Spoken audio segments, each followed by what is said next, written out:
ನಮಸ್ತೆ, ಹೇಗಿದ್ದೀರಾ ಎಲ್ಲರೂ? I hope you are doing well. Welcome to my spoken English course 60 days to fluent English. Previous lesson ಅಂದ್ರೆ lesson number 10 ನಲ್ಲಿ ನಾವು conjunctions ಬಗ್ಗೆ ನೋಡಿದೀವಿ. ಹಾಗೆ ಇದಕ್ಕೆ ಸಂಬಂಧಪಟ್ಟ ಹಾಗೆ ಒಂದು ಪ್ರಾಕ್ಟೀಸ್ ಆಕ್ಟಿವಿಟಿಯನ್ನ ಕೊಟ್ಟಿದ್ದೆ, ಅದನ್ನು ಕೂಡ ಕಂಪ್ಲೀಟ್ ಮಾಡಿದ್ದೀರಾ. ಇವತ್ತಿನ ಲೆಸನ್ ಅಲ್ಲಿ ನಾವು ನೋಡ್ತಾ ಇರೋದು ಇಂಡೆಫಿನೆಟ್ ಪ್ರೊನೌನ್ಸ್ ಬಗ್ಗೆ. ಈ ಹಿಂದೆ ಒಂದು ಲೆಸನ್ ಅಲ್ಲಿ ಪರ್ಸನಲ್ ಪ್ರೊನೌನ್ ನೋಡಿದೀವಿ ನಾವು. I, you, we, they, he, she, it ಇವುಗಳ ಡಿಫ್ರೆಂಟ್ ಫಾರ್ಮ್ಸ್ ಏನಿದೆ ಅದೆಲ್ಲವನ್ನು ಕೂಡ ನೋಡಿದೀವಿ. ಅದಾದ ನಂತರ ಪ್ರೊನೌನ್ಸ್ ಅಲ್ಲಿ ಸ್ವಲ್ಪ ಕನ್ಫ್ಯೂಷನ್ ಮಾಡೋದು ಈ ಇಂಡೆಫಿನೆಟ್ ಪ್ರೊನೌನ್ಸ್. ಅಂದ್ರೆ ಆಲ್, ನನ್, nobody, nothing, anybody, anything, every one, everybody ಇದೆಲ್ಲ ಇದೆ ಅಲ್ವಾ? ಇದು ಸ್ವಲ್ಪ ಕನ್ಫ್ಯೂಷನ್ ಮಾಡುತ್ತೆ. ಇದನ್ನ ಯೂಸ್ ಮಾಡುವಾಗ ನಾವು ಸ್ವಲ್ಪ ಗ್ರಾಮರ್ ಮಿಸ್ಟೇಕ್ ಅನ್ನ ಮಾಡ್ತೀವಿ.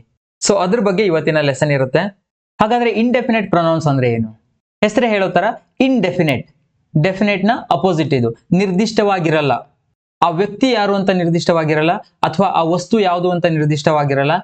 ಅಂತಹ ಶಬ್ದಗಳಿಗೆ, ಫಾರ್ ಎಕ್ಸಾಂಪಲ್, ಯಾರಾದರೂ ವಸ್ತುವಾಗಿದ್ರೆ ಯಾವುದಾದರೂ, ಪ್ರತಿಯೊಬ್ಬರು ವಸ್ತುವಾಗಿದ್ರೆ ಪ್ರತಿಯೊಂದು, ಇಂತಹ ವರ್ಡ್ಗಳಿಗೆ ನಾವು ಏನಂತ ಹೇಳ್ತೀವಿ? ಇಂಡೆಫಿನೆಟ್ ಪ್ರೊನೌನ್ಸ್ ಅಂತ ಹೇಳ್ತೀವಿ. ಓಕೆನಾ? ಅದರಲ್ಲಿ 3 ಟೈಪ್ಸ್ ಬರುತ್ತೆ: singular pronouns, plural pronouns and flexible pronouns. Singular pronoun ಅಂದ್ರೆ ಆ ಇಂಡೆಫಿನೆಟ್ ಪ್ರೊನೌನ್ ಯಾವಾಗಲೂ ಕೂಡ ಏಕವಚನದಲ್ಲಿರುತ್ತೆ. ಒಂದು ವ್ಯಕ್ತಿಯನ್ನ ಅಥವಾ ಒಂದು ವಸ್ತುವನ್ನ ಅದು ರೆಫರ್ ಮಾಡುತ್ತೆ. ಅದಕ್ಕೆ ಉದಾಹರಣೆ ನೋಡೋದಾದ್ರೆ, ನೋಬಡಿ ಯಾರೂ ಅಲ್ಲ, ನಥಿಂಗ್ ಯಾವುದೂ ಅಲ್ಲ, ಎನಿಬಡಿ ಯಾರಾದರೂ, ಎನಿಥಿಂಗ್ ಯಾವುದಾದರೂ, ಈಚ್ ಅಂಡ್ ಎವ್ರಿ ಈ ಇಂಡೆಫಿನೆಟ್ ಪ್ರೊನೌನ್ಸ್ಗಳು ಸಿಂಗ್ಯುಲರ್ ಪ್ರೊನೌನ್ಸ್ ಆಗಿರುತ್ತೆ. ನೆಕ್ಸ್ಟ್ ಪ್ಲೂರಲ್ ಪ್ರೊನೌನ್ಸ್ ನೋಡೋದಾದ್ರೆ, it refers to more than one person or thing. ಒಂದಕ್ಕಿಂತ ಜಾಸ್ತಿ ವಸ್ತುಗಳನ್ನ ಅಥವಾ ವ್ಯಕ್ತಿಗಳನ್ನ ರೆಫರ್ ಮಾಡುತ್ತೆ ಇದು. ಫಾರ್ ಎಕ್ಸಾಂಪಲ್, ಆಲ್ ಅಂದ್ರೆ ಎಲ್ಲರೂ ಅಥವಾ ಎಲ್ಲವೂ, ವಸ್ತು ಆಗಿದ್ರೆ ಎಲ್ಲವೂ ಅಂತ, ವ್ಯಕ್ತಿಗಳಾಗಿದ್ರೆ ಎಲ್ಲರೂ. ಅದೇ ತರ ಅದರ ಅಪೋಸಿಟ್ ನನ್, ಯಾರೂ ಅಲ್ಲ ಅಥವಾ ಯಾವುದೂ ಅಲ್ಲ. ಇದು ಪ್ಲೂರಲ್ ಪ್ರೊನೌನ್ಸ್ ಆಗಿರುತ್ತೆ, ಬಹುವಚನದಲ್ಲಿರುತ್ತೆ. Last one flexible pronouns. It can be singular or plural depending on the context. ಆ ಕಾಂಟೆಕ್ಸ್ಟ್ ಮೇಲೆ ಡಿಪೆಂಡ್ ಆಗಿರುತ್ತೆ. ಅದು ಸಿಂಗ್ಯುಲರ್ ಆದ್ರೂ ಆಗಿರ್ಬೋದು, ಪ್ಲೂರಲ್ ಆದ್ರೂ ಆಗಿರ್ಬೋದು. ಅದಕ್ಕೆ ಎಕ್ಸಾಂಪಲ್ ನೋಡೋದಾದ್ರೆ, ಅಗೇನ್, ಆಲ್ ಅಂಡ್ ನನ್. ಕೆಲವೊಂದು ಕಾಂಟೆಕ್ಸ್ಟ್ ಗಳಲ್ಲಿ, ಕೆಲವೊಂದು ಸಂದರ್ಭಗಳಲ್ಲಿ ಆಲ್ ಅನ್ನ ನಾವು ಸಿಂಗ್ಯುಲರ್ ಆಗಿ ಯೂಸ್ ಮಾಡ್ತೀವಿ, ಕೆಲವೊಂದು ಕಡೆ ಪ್ಲೂರಲ್ ಆಗಿ ಯೂಸ್ ಮಾಡ್ತೀವಿ. ಅದೇ ತರ ನನ್ ಕೂಡ ಕೆಲವೊಮ್ಮೆ ಸಿಂಗ್ಯುಲರ್ ಆಗಿ ಯೂಸ್ ಆದ್ರೆ ಕೆಲವೊಮ್ಮೆ ಪ್ಲೂರಲ್ ಆಗಿ ಯೂಸ್ ಆಗುತ್ತೆ. ಹಾಗಾಗಿ ಇದನ್ನ ಫ್ಲೆಕ್ಸಿಬಲ್ ಪ್ರೊನೌನ್ಸ್ ಅಂತ ಹೇಳ್ತೀವಿ. ಇದೆರಡು ತುಂಬಾ ಇಂಪಾರ್ಟೆಂಟ್. ಯಾಕೆ ನೆನ್ಪಿಟ್ಕೋಬೇಕು ಇದನ್ನ ಅಂದ್ರೆ, ಕೆಲವೊಮ್ಮೆ ಆಲ್ ಈಸ್ ಅಂತ ಬಂದ್ರೆ ಕೆಲವೊಮ್ಮೆ ಆಲ್ ಆರ್ ಅಂತ ಬರುತ್ತೆ. ಅಂದ್ರೆ ಕೆಲವೊಂದು ಕಾಂಟೆಕ್ಸ್ಟ್ ಗಳಲ್ಲಿ ಆಲ್ ಜೊತೆಗೆ ಸಿಂಗ್ಯುಲರ್ ವರ್ಬ್ ಯೂಸ್ ಆಗಿದ್ರೆ, ಕೆಲವೊಂದು ಕಾಂಟೆಕ್ಸ್ಟ್ ಗಳಲ್ಲಿ ಆಲ್ ಜೊತೆಗೆ ಪ್ಲೂರಲ್ ವರ್ಬ್ ಯೂಸ್ ಆಗುತ್ತೆ. ಸೊ ಹಾಗಾಗಿ ಇದನ್ನ ಫ್ಲೆಕ್ಸಿಬಲ್ ಪ್ರೊನೌನ್ಸ್ ಅಂತ ಹೇಳ್ತೀವಿ. ಅರ್ಥ ಆಯ್ತಲ್ವಾ? ಇದೆಲ್ಲವೂ ಕೂಡ ಸಿಂಗ್ಯುಲರ್, ಯಾವಾಗಲೂ ಕೂಡ ಸಿಂಗ್ಯುಲರ್ ಆಗಿರುತ್ತೆ. ಬಟ್ ಆಲ್ ನನ್ ಇದೆಯಲ್ಲ, ಇದು ಮಾತ್ರ ಕೆಲವೊಮ್ಮೆ ಸಿಂಗ್ಯುಲರ್ ಆಗಿರುತ್ತೆ, ಕೆಲವೊಮ್ಮೆ ಪ್ಲೂರಲ್ ಆಗಿರುತ್ತೆ, depending on the context. So ಪ್ರತಿಯೊಂದು ಇಂಡೆಫಿನೆಟ್ ಪ್ರೊನೌನ್ಸ್ ಬಗ್ಗೆ ಡೀಟೇಲ್ ಆಗಿ ನೋಡ್ತಾ ಹೋಗೋಣ. ನಾನು ಆಗ್ಲೇ ಹೇಳಿದಾಗೆ ಇದು ಸಿಂಗ್ಯುಲರ್ ಆಗಿ ಕೂಡ ಯೂಸ್ ಆಗುತ್ತೆ, ಪ್ಲೂರಲ್ ಆಗಿ ಕೂಡ ಯೂಸ್ ಆಗುತ್ತೆ. ಎಕ್ಸಾಂಪಲ್ ನೋಡಿ, all of the students are present. ಎಲ್ಲಾ ವಿದ್ಯಾರ್ಥಿಗಳು ಪ್ರೆಸೆಂಟ್ ಇದ್ರು, ಹಾಜರಿದ್ರು. ಇಲ್ಲಿ ಎಲ್ಲಾ ವಿದ್ಯಾರ್ಥಿಗಳು ಅನ್ನೋದು ಪ್ಲೂರಲ್, ಹಾಗಾಗಿ ಆರ್ ಬಂದಿದೆ, ಪ್ಲೂರಲ್ ವರ್ಬ್ ಬಂದಿದೆ. All of the students are present. I eight all the cake. ಎಲ್ಲಾ ಕೇಕ್ ನ ನಾನು ತಿಂದೆ. ಆದ್ರೆ ಇಲ್ಲಿ ನೋಡಿ, ಆಲ್ ಇಸ್ ವೆಲ್ ನೌ. ಈಗ ಎಲ್ಲ ಚೆನ್ನಾಗಿದೆ. ಇಲ್ಲಿ ಆಲ್ ಅನ್ನೋದು ಸಿಂಗ್ಯುಲರ್, ಹಾಗಾಗಿ ಸಿಂಗ್ಯುಲರ್ ವರ್ಬ್ ಯೂಸ್ ಆಗಿದೆ, ಈಸ್. ಇಲ್ಲಿ ಆಲ್ ಆಫ್ ದ ಸ್ಟೂಡೆಂಟ್ಸ್, ಎಲ್ಲಾ ವಿದ್ಯಾರ್ಥಿಗಳು ಅನ್ನೋದು ಪ್ಲೂರಲ್, ಹಾಗಾಗಿ ಪ್ಲೂರಲ್ ವರ್ಬ್ ಯೂಸ್ ಆಗಿದೆ, ಆರ್. ಇಲ್ಲಿ ಆಲ್ ಅನ್ನೋದು ಸಿಂಗ್ಯುಲರ್, ಹಾಗಾಗಿ ಈಸ್ ಯೂಸ್ ಆಗಿದೆ. ಆಲ್ ಆರ್ ವೆಲ್ ಅಂತ ಹೇಳಲ್ಲ, ಆಲ್ ಈಸ್ ವೆಲ್ ಅಂತ ಹೇಳ್ತೀವಿ ಅಲ್ವಾ? ಸೊ ಇಲ್ಲಿ ಆಲ್ ಅನ್ನೋದು ಸಿಂಗ್ಯುಲರ್ ಪ್ರೊನೌನ್. ಅದೇ ತರ ನನ್ ಕೂಡ ಯಾವುದು ಅಲ್ಲ ಅಥವಾ ಯಾರೂ ಅಲ್ಲ ಅನ್ನುವಂಥ ಮೀನಿಂಗ್ ಅನ್ನ ಕೊಡುತ್ತೆ. ನನ್ of the books were interesting. ಯಾವ ಪುಸ್ತಕಗಳು ಕೂಡ ಇಂಟ್ರೆಸ್ಟಿಂಗ್ ಆಗಿರ್ಲಿಲ್ಲ. ಯಾವ ಪುಸ್ತಕಗಳು, ಹಾಗಾಗಿ ವರ್ ಬಂದಿದೆ. ಇಲ್ಲಿ ನನ್ ಅನ್ನೋದು plural pronoun. None of the books were interesting. ಅದೇ ತರ, she wanted cookies but there were none left. ಅವಳಿಗೆ ಕುಕೀಸ್ ಬೇಕಾಗಿತ್ತು, ಆದ್ರೆ ಅಲ್ಲಿ ಏನು ಉಳಿದಿರ್ಲಿಲ್ಲ. ಇಲ್ಲೂ ಕೂಡ ನನ್ ಅನ್ನೋದು ಪ್ಲೂರಲ್ ಪ್ರೊನೌನ್. ಆದ್ರೆ ಇಲ್ಲಿ ನೋಡಿ, none of the information is accurate. ಯಾವ ಇನ್ಫಾರ್ಮೇಶನ್, ಯಾವ ಮಾಹಿತಿಯೂ ಕೂಡ ಅಕ್ಯುರೇಟ್ ಆಗಿರ್ಲಿಲ್ಲ, ಸರಿಯಾಗಿರ್ಲಿಲ್ಲ. ಇಲ್ಲಿ ನನ್ ಆಫ್ ದಿ ಇನ್ಫಾರ್ಮೇಶನ್ ಅನ್ನೋದು ಸಿಂಗ್ಯುಲರ್, ಹಾಗಾಗಿ ಸಿಂಗ್ಯುಲರ್ ವರ್ಬ್ ಯೂಸ್ ಆಗಿದೆ, ಈಸ್. ಅರ್ಥ ಆಯ್ತಲ್ವಾ? ಆಲ್ ಮತ್ತೆ ನನ್ ಪ್ಲೂರಲ್ ಆಗಿ ಕೂಡ ಯೂಸ್ ಆಗತ್ತೆ, ಸಿಂಗ್ಯುಲರ್ ಆಗಿ ಕೂಡ ಯೂಸ್ ಆಗತ್ತೆ. It depends on the context. Next ನೋಡೋದಾದ್ರೆ, nobody, no one, nothing. Nobody ಮತ್ತೆ ನೋ ಒನ್ ಇದು ವ್ಯಕ್ತಿಗಳಿಗೆ ಯೂಸ್ ಆಗುತ್ತೆ. ನಥಿಂಗ್ ಅನ್ನೋದು ವಸ್ತುಗಳಿಗೆ ಯೂಸ್ ಆಗುತ್ತೆ. ನೋಬಡಿ, ನೋ ಒನ್ ಅಂದ್ರೆ ಯಾರೂ ಇಲ್ಲ. ನಥಿಂಗ್ ಅಂದ್ರೆ ಯಾವುದೂ ಇಲ್ಲ, ವಸ್ತುಗಳಿಗಲ್ವಾ, ಹಾಗಾಗಿ ಯಾವುದೂ ಇಲ್ಲ. ಎಕ್ಸಾಂಪಲ್ ನೋಡಿ, nobody knows the answer. Answer ಯಾರಿಗೂ ಗೊತ್ತಿರಲಿಲ್ಲ. No one was at the party. ಪಾರ್ಟಿಯಲ್ಲಿ ಯಾರೂ ಇರಲಿಲ್ಲ. ಅರ್ಥ ಆಯ್ತಾ? ನೋ ಬಡಿ ನೋ ಒನ್ ಅನ್ನೋದು ಯಾರು, ವ್ಯಕ್ತಿಗಳಿಗೆ ಸಂಬಂಧಪಟ್ಟ ಹಾಗೆ ಯಾರೂ ಇಲ್ಲ ಅನ್ನೋ ಮೀನಿಂಗ್ ಅನ್ನ ಕೊಡುತ್ತೆ. ನೆಗೆಟಿವ್ ವರ್ಡ್ಗಳದು. There is nothing in the box. Box ಅಲ್ಲಿ ಏನೂ ಇರಲಿಲ್ಲ. ಸೊ ನಥಿಂಗ್ ಅನ್ನೋದು ಯಾವುದೂ ಇಲ್ಲ ಅಥವಾ ಏನೂ ಇಲ್ಲ ಅನ್ನುವ ಮೀನಿಂಗ್ ಅನ್ನ ಕೊಡುತ್ತೆ. ಯಾಕಂದ್ರೆ ಇದು ವಸ್ತುಗಳಿಗೆ ಸಂಬಂಧಪಟ್ಟ ಹಾಗೆ ಹೇಳೋದು. ಇದು ಯಾವಾಗಲೂ ಕೂಡ ಸಿಂಗ್ಯುಲರ್, ನೆನ್ಪಿಟ್ಕೋಬೇಕು. ನೋ ಬಡಿ, ನೋ ಒನ್, ನಥಿಂಗ್. ಹಾಗಾಗಿ ಇದ್ರ ಜೊತೆಗೆ ಸಿಂಗ್ಯುಲರ್ ವರ್ಬೇ ಬರೋದು. ಈಸ್, ವಾಸ್, ಈ ತರ. ಆರ್ ಅಥವಾ ವರ್ನ ಹಾಕೋಗಿಲ್ಲ, ಯಾವಾಗಲೂ ಕೂಡ ಸಿಂಗ್ಯುಲರ್ ಇದು. ನೋ ಬಡಿ ನೋಸ್ ದ ಆನ್ಸರ್. ಇದು ಪ್ಲೂರಲ್ ಆಗಿದ್ರೆ ಇಲ್ಲಿ ವರ್ಬ್ ನ ಮುಂದೆ ಎಸ್ ಅಥವಾ ಇ ಎಸ್ ಆಡ್ ಆಗ್ತಿರ್ಲಿಲ್ಲ. ಇದು ಸಿಂಗ್ಯುಲರ್, ನೋ ಬಡಿ ಅನ್ನೋದು ಸಿಂಗ್ಯುಲರ್, ಹಾಗಾಗಿ ನೋಸ್ ಆಗಿದೆ. KNOWS. ವರ್ಬ್ ನ ಮುಂದೆ ಎಸ್ ಆಡ್ ಆಗಿದೆ. ಅದೇ ತರ no one was at the party. Was ಬಂದಿದೆ, ಸಿಂಗ್ಯುಲರ್ ವರ್ಬ್ ಇದು. ಯಾಕೆ? ನೋ ಒನ್ ಅನ್ನೋದು ಸಿಂಗ್ಯುಲರ್ ಪ್ರೊನೌನ್. ಅದೇ ತರ there is nothing in the box. There are nothing in the box ಅಂತ ಹೇಳುವಾಗಿಲ್ಲ, ಆರ್ ಬರಲ್ಲ. ನಥಿಂಗ್ ಅನ್ನೋದು ಸಿಂಗ್ಯುಲರ್ ಪ್ರೊನೌನ್, ಹಾಗಾಗಿ ಅದ್ರ ಜೊತೆಗೆ ಈಸ್ ಬರಬೇಕು, ಸಿಂಗ್ಯುಲರ್ ವರ್ಬ್ ಬರಬೇಕು. ಅರ್ಥ ಆಯ್ತಲ್ವಾ? ಇದೇ ಕಾಮನ್ ಮಿಸ್ಟೇಕ್ ಅನ್ನ ಮಾಡೋದು ನಾವು. ನೋ ಬಡಿ ನೋ ದ ಆನ್ಸರ್ ಅಂತ ಹೇಳ್ತೀವಿ. Nobody knows the answer. Knows, KNOWS, S add ಆಗಬೇಕು ವರ್ಬ್ ನ ಮುಂದೆ. ನೆಕ್ಸ್ಟ್ ನೋಡಿ, anybody, anyone, anything. Anybody, anyone ಅನ್ನೋದು ವ್ಯಕ್ತಿಗಳಿಗೆ ಸಂಬಂಧಪಟ್ಟ ಹಾಗೆ ಯಾರಾದರೂ. ಅದೇ ಎನಿಥಿಂಗ್ ಅನ್ನೋದು ವಸ್ತುವಿಗೆ ಸಂಬಂಧಪಟ್ಟ ಹಾಗೆ ಏನಾದರೂ ಅಥವಾ ಯಾವುದಾದರೂ ಅನ್ನುವಂಥ ಮೀನಿಂಗ್. ಉದಾಹರಣೆ ನೋಡಿ, ಈಸ್ ಎನಿಬಡಿ ಹೋಮ್. ಯಾರಾದರೂ ಮನೇಲಿದ್ದೀರಾ? ಇಲ್ಲಿ ನೋಡಿ, ಈಸ್ ಎನಿಬಡಿ. ಎನಿಬಡಿ ಅನ್ನೋದು ಸಿಂಗ್ಯುಲರ್ ಪ್ರೊನೌನ್, ಹಾಗಾಗಿ ಸಿಂಗ್ಯುಲರ್ ವರ್ಬ್ ಯೂಸ್ ಆಗಿದೆ. Is anybody home. ಅದೇ ತರ does anyone know the answer. ಯಾರಿಗಾದ್ರೂ ಆನ್ಸರ್ ಗೊತ್ತಾ? ಇಲ್ಲಿ ಯಾಕೆ KNOW ಮುಂದೆ ಎಸ್ ಅಥವಾ ಇ ಎಸ್ ಆಡ್ ಆಗಿಲ್ಲ? ಇಲ್ಲಿ ಆಲ್ರೆಡಿ ಡಸ್ ಬಂದಿದೆ. ಎಸ್ ಆರ್ ನೋ ಕ್ವಶನ್, ಹಾಗಾಗಿ ವರ್ಬ್ ನ ಮುಂದೆ ಎಸ್ ಅಥವಾ ಇ ಎಸ್ ಆಡ್ ಆಗಿಲ್ಲ. Does anyone know the answer. Answer ಯಾರಿಗಾದ್ರೂ ಗೊತ್ತಾ? Do you want anything to eat. ನಿನಗೆ ತಿನ್ನೋದಕ್ಕೆ ಏನಾದ್ರೂ ಬೇಕಾ? ಏನಾದ್ರೂ, ಎನಿಥಿಂಗ್. ಅರ್ಥ ಆಯ್ತಾ? ಎನಿಬಡಿ, ಎನಿವನ್ ಅನ್ನೋದು ಯಾರಾದ್ರೂ ಅನ್ನೋಂಥ ಮೀನಿಂಗ್ ಅನ್ನ ಕೊಟ್ರೆ, ಎನಿಥಿಂಗ್ ಅನ್ನೋದು ಏನಾದ್ರೂ ಅನ್ನೋ ಮೀನಿಂಗ್ ಅನ್ನ ಕೊಡುತ್ತೆ. ಸೊ ವಸ್ತುಗಳಿಗಾದ್ರೆ ಎನಿಥಿಂಗ್ ನ ಯೂಸ್ ಮಾಡಬೇಕು, ವ್ಯಕ್ತಿಗಳಿಗಾದ್ರೆ ಎನಿಬಡಿ ಅಥವಾ ಎನಿವನ್ ನ ಯೂಸ್ ಮಾಡಬೇಕು. ನೆಕ್ಸ್ಟ್ ಇದನ್ನ ನೋಡಿ, everybody, everyone, everything. Everybody, everyone ಇದು ವ್ಯಕ್ತಿಗಳಿಗೆ ಯೂಸ್ ಆಗುತ್ತೆ. ಏನ್ ಅರ್ಥನ ಕೊಡುತ್ತೆ? ಪ್ರತಿಯೊಬ್ಬರು. ಎವ್ರಿಬಡಿ ಅಥವಾ ಎವ್ರಿವನ್ ಅಂದ್ರೆ ಪ್ರತಿಯೊಬ್ಬರು. ಎವ್ರಿಥಿಂಗ್ ಅಂದ್ರೆ ವಸ್ತುಗಳಿಗೆ, ಪ್ರತಿಯೊಂದು. ಉದಾಹರಣೆ ನೋಡಿ, ಎವ್ರಿಬಡಿ ಲವ್ಸ್ ಚಾಕ್ಲೇಟ್. ಪ್ರತಿಯೊಬ್ಬರು ಕೂಡ ಚಾಕ್ಲೇಟ್ ಅನ್ನ ಇಷ್ಟಪಡ್ತಾರೆ. ಇದು ಸಿಂಗ್ಯುಲರ್ ಪ್ರೊನೌನ್, ಹಾಗಾಗಿ ವರ್ಬ್ ನ ಮುಂದೆ ಎಸ್ ಆಡ್ ಆಗಿದೆ, ಲವ್ಸ್. ಎವ್ರಿಬಡಿ ಲವ್ ಚಾಕ್ಲೇಟ್ ಅಂತ ಹೇಳಬಾರ್ದು, ಎವ್ರಿಬಡಿ ಲವ್ಸ್ ಚಾಕ್ಲೇಟ್, ಯಾಕಂದ್ರೆ ಇದು singular pronoun. Everyone in the room clapped. Room ಅಲ್ಲಿ ಇರುವಂತಹ ಪ್ರತಿಯೊಬ್ಬರು ಕೂಡ ಕ್ಲಾಪ್ ಮಾಡಿದ್ರು. Everything is ready for the party. ಪಾರ್ಟಿಗೆ ಪ್ರತಿಯೊಂದು ಕೂಡ ರೆಡಿ ಆಗಿದೆ. ಸೊ ಎವ್ರಿಬಡಿ, ಎವ್ರಿವನ್ ಅನ್ನೋದು ವ್ಯಕ್ತಿಗಳಿಗೆ, ಎವ್ರಿಥಿಂಗ್ ಅನ್ನೋದು ವಸ್ತುವಿಗೆ. ಇದು ಒಂದು ಕಲೆಕ್ಟಿವ್ ಗ್ರೂಪ್ ಅನ್ನ ರೆಫರ್ ಮಾಡಿದ್ರು ಕೂಡ ಸಿಂಗ್ಯುಲರ್ ಆಗಿರುತ್ತೆ. ಅಂದ್ರೆ ಎವ್ರಿವನ್ ಇನ್ ದ ರೂಮ್ ಕ್ಲಾಪ್ಡ್. ಒಂದು ರೂಮ್ ಅಲ್ಲಿ ಒಂದು 10 ಜನ ಇದ್ದಾರೆ ಅಂತ ಅನ್ಕೊಳ್ಳಿ, ಇವರೆಲ್ಲರೂ ಕ್ಲಾಪ್ ಮಾಡಿದ್ರು ಅಲ್ವಾ? ಇವರೆಲ್ಲರನ್ನ ರೆಫರ್ ಮಾಡಿ ಹೇಳ್ತಾ ಇದೀವಿ. ಒಂದು ಗ್ರೂಪ್ ನ ರೆಫರ್ ಮಾಡ್ತಾ ಇರೋದಕ್ಕೆ ಇದು singular. Everyone in the room ಕ್ಲಾಪ್ಡ್.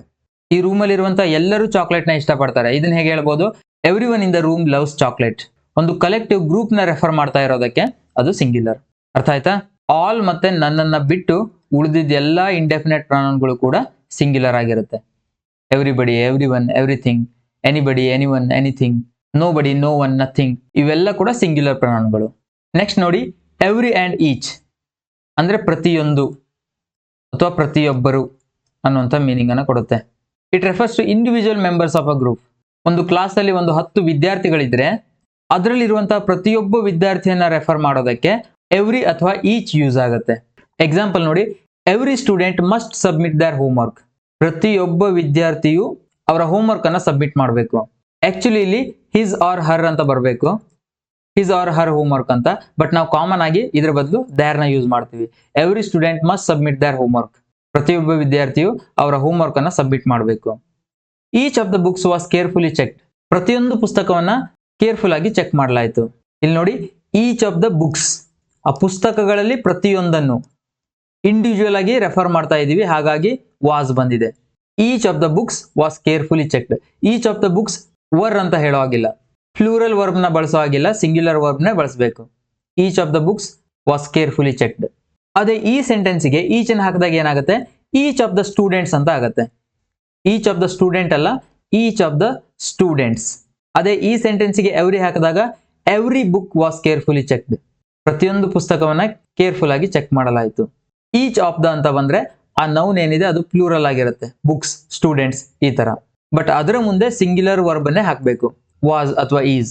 ನೆನಪಲ್ಲಿ ಇಟ್ಕೋಬೇಕಾದಂತ ಕೀ ಪಾಯಿಂಟ್ಸ್ ಅನ್ನ ನೋಡೋದಾದ್ರೆ everyone, nobody and nothing are singular and take singular verbs. ಇದು ಯಾವಾಗಲೂ ಕೂಡ ಸಿಂಗ್ಯುಲರ್ ಆಗಿರುತ್ತೆ, ಹಾಗಾಗಿ ಇದ್ರ ಜೊತೆಗೆ ಸಿಂಗ್ಯುಲರ್ ವರ್ಬ್ ಅನ್ನ ಯೂಸ್ ಮಾಡಬೇಕು. ಎವ್ರಿ ಒನ್ ಈಸ್ ಹ್ಯಾಪಿ, ಪ್ರತಿಯೊಬ್ಬರು ಖುಷಿಯಾಗಿದ್ದಾರೆ. ಇಲ್ಲಿ ಎವ್ರಿ ಒನ್ ಆರ್ ಹ್ಯಾಪಿ ಅಂತ ಹೇಳುವಾಗಿಲ್ಲ, ಯಾಕಂದ್ರೆ ಇದು singular pronoun. All and none can be singular or plural depending on the noun. All ಮತ್ತೆ ನನ್ ಇದು ಸಿಂಗ್ಯುಲರ್ ಆದ್ರೂ ಆಗಿರ್ಬೋದು, ಪ್ಲೂರಲ್ ಆದ್ರೂ ಆಗಿರ್ಬೋದು, ಅದರ ಮುಂದಿರುವಂತಹ ನೌನ್ ಮೇಲೆ ಡಿಪೆಂಡ್ ಆಗಿರುತ್ತೆ ಇದು. All of the cake is gone. ಇಲ್ಲಿ ಆಲ್ ಅನ್ನೋದು ಸಿಂಗ್ಯುಲರ್ ಪ್ರನೌನ್. ಯಾಕೆ? ಕೇಕ್ ಅನ್ನೋದು singular. All of the cake is gone, ಇದು ಸಿಂಗ್ಯುಲರ್ ಆಗಿರೋದಕ್ಕೆ ಸಿಂಗ್ಯುಲರ್ ವರ್ಬ್ ಯೂಸ್ ಆಗಿದೆ. All of the books are on the table. ಎಲ್ಲಾ ಪುಸ್ತಕಗಳು ಟೇಬಲ್ ಮೇಲಿವೆ. All of the books, books ಅನ್ನೋದು ಪ್ಲೂರಲ್ ನೌನ್, ಹಾಗಾಗಿ ಆಲ್ ಕೂಡ ಪ್ಲೂರಲ್, ಅದಕ್ಕಾಗಿ ಪ್ಲೂರಲ್ ವರ್ಬ್ ಯೂಸ್ ಆಗಿದೆ ಆರ್. ಅರ್ಥ ಆಯ್ತಲ್ವಾ? ಆಲ್ ಮತ್ತೆ ನನ್ನನ್ನ ತಗೊಂಡ್ರೆ ಆ ವಾಕ್ಯದಲ್ಲಿ ಸಿಂಗ್ಯುಲರ್ ನೌನ್ ಇತ್ತು ಅಂದ್ರೆ ಸಿಂಗ್ಯುಲರ್ ಪ್ರನೌನ್ ಯೂಸ್ ಆಗುತ್ತೆ, ಹಾಗಾಗಿ ವರ್ಬ್ ಕೂಡ ಸಿಂಗ್ಯುಲರ್ ಇರುತ್ತೆ. ಸಿಂಗ್ಯುಲರ್ ನೌನ್, ಸಿಂಗ್ಯುಲರ್ ಪ್ರನೌನ್, ಹಾಗಾಗಿ singular verb.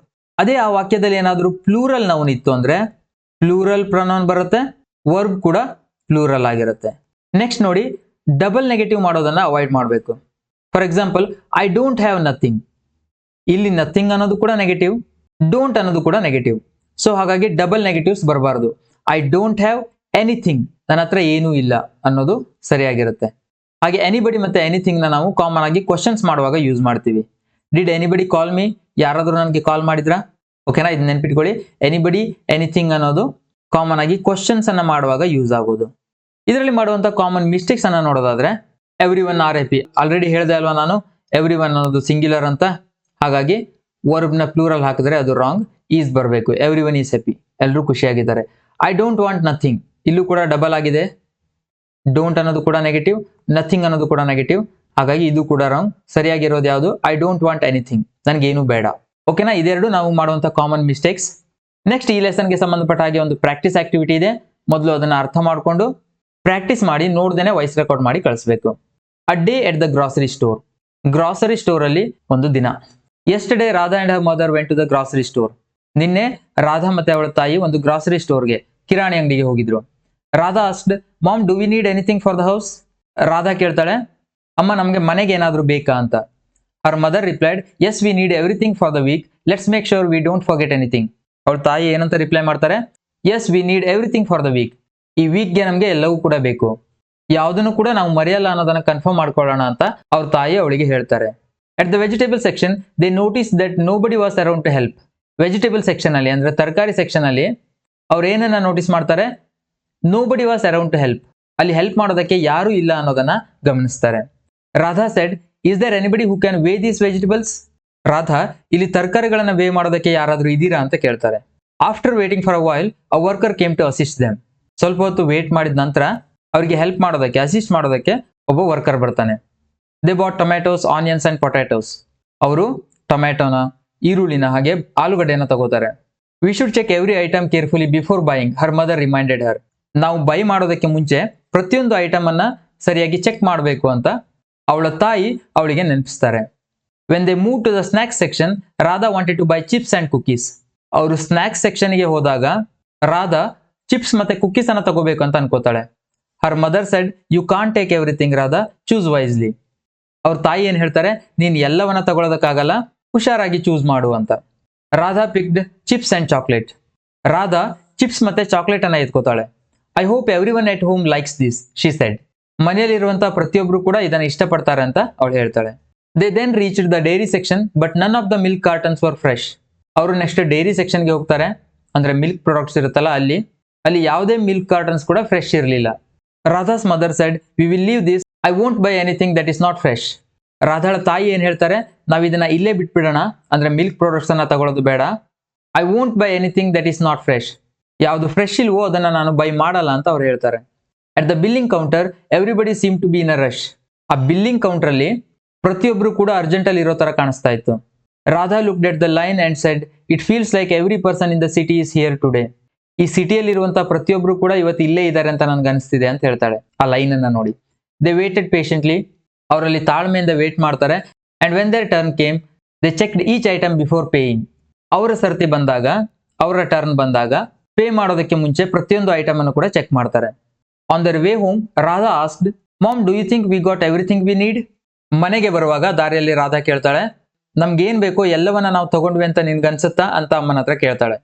Har mother replied, I think so, if I forgot anything we can come back tomorrow. ಅವ್ರ ತಾಯಿ ಏನ್ ಹೇಳ್ತಾರೆ, ಎಲ್ಲ ತಗೊಂಡಿದೀನಿ ಅಂತ ಅನ್ಸುತ್ತೆ, ಇಫ್ ಐ ಫರ್ಗಾಟ್ ಎನಿಥಿಂಗ್, ಏನಾದ್ರೂ ಮರ್ತಿದ್ರೆ ನಾನು, we can come back tomorrow, ನಾಳೆ ಮತ್ತೆ ಬರಬಹುದು. Radha laughed and shed, I think shopping is better than anything else. ಉಳಿದ ಎಲ್ಲವಕ್ಕಿಂತ ಶಾಪಿಂಗೇ ಬೆಟರ್ ಅಂತ ನನ್ಗೆ ಅನ್ಸುತ್ತೆ ಅಂತ ರಾಧಾ ನಗ್ತಾ ಹೇಳ್ತಾಳೆ. Her mother smiled and said, it's fun but after shopping I want to do nothing but relax. ಅವಳ ತಾಯಿ ಸ್ಮೈಲ್ ಮಾಡ್ತಾ ಹೇಳ್ತಾರೆ, ಇಟ್ಸ್ ಫನ್, ಮಜವಾಗಿರುತ್ತೆ, but after shopping I want to do nothing but relax. ಇಲ್ಲಿ ಬಟ್ ಅನ್ನೋದು preposition ಆಗಿ use ಆಗ್ತಿದೆ, conjunction ಆಗಿ ಅಲ್ಲ.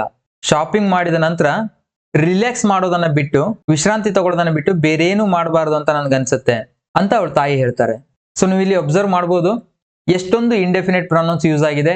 ಎವ್ರಿಬಡಿ, ಎವ್ರಿ, ಎವ್ರಿಥಿಂಗ್, ಎನಿಥಿಂಗ್, ಈ ತರ ನಾವು ಈ ಲೆಸನ್ ಅಲ್ಲಿ ಏನು ಇಂಡೆಫಿನೆಟ್ ಪ್ರೊನೌನ್ಸ್ ಅನ್ನ ಕಲ್ತಿದೀವೋ ಅದೆಲ್ಲವೂ ಕೂಡ ಈ ಸ್ಟೋರಿಯಲ್ಲಿ ಇನ್ಕ್ಲೂಡ್ ಆಗಿದೆ. ಸೊ ಸಿಂಪಲ್ ಇದೆ ಸ್ಟೋರಿ, ಮೊದಲು ಇದನ್ನ ಪ್ರಾಕ್ಟೀಸ್ ಮಾಡಿ, ನೋಡ್ದೇನೆ ವಾಯ್ಸ್ ರೆಕಾರ್ಡ್ ಮಾಡಿ ಕಳಿಸಿ ಅಂತ ಹೇಳ್ತಾ ನೆಕ್ಸ್ಟ್ ಲೆಸನ್ ಅಲ್ಲಿ ಮತ್ತೆ ಸಿಗೋಣ. Thank you.